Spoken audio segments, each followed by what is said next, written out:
Marijuana prohibition, not the use of marijuana itself, creates the so-called gateway to other illegal drugs, and it also produces a dangerous criminal market.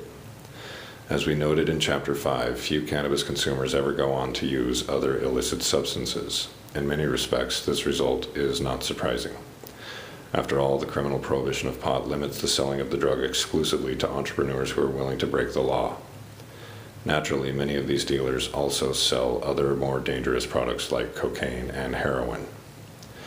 The more one visits such dealers and is exposed to these other products, the greater the likelihood that one will be tempted to try them. Separating marijuana from the illicit drug market and regulating its sale in state-licensed stores, as society does with alcohol, would significantly reduce consumers' exposure to harder drugs and their temptation to experiment with them. For those who defend marijuana prohibition as a means of protecting kids, we ask that they consider this. By keeping cannabis illegal, our laws are steering young people into an underground market where they will be exposed to more harmful substances. It need not be this way.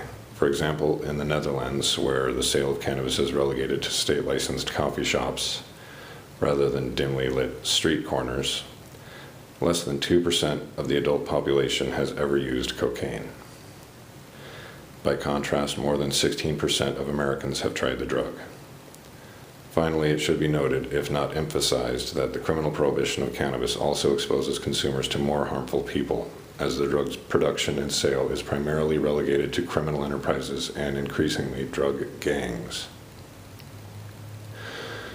For example, as this book goes to print, violence is escalating on the Mexican border. Much of this violence, if we are to believe U.S. law enforcement officials, revolves around the actions of Mexican drug cartels. According to the Associated Press, marijuana is the biggest source of income for these ruthless drug gangs. Legalizing and regulating cannabis like alcohol would eliminate this primary income source for these cartels and in turn eliminate much of the growing violence and turf battles that currently surround the drug's illegal importation from Mexico. Whether one consumes marijuana or not, this is a result we believe that all Americans would welcome. As we stated in the beginning of this chapter, the promotion of these arguments by advocacy organizations has built a strong base of support for marijuana law reform in this country.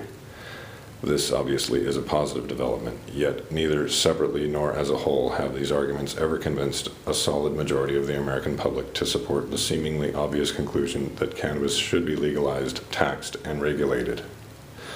Why is this the case? Our hypothesis is in the next chapter.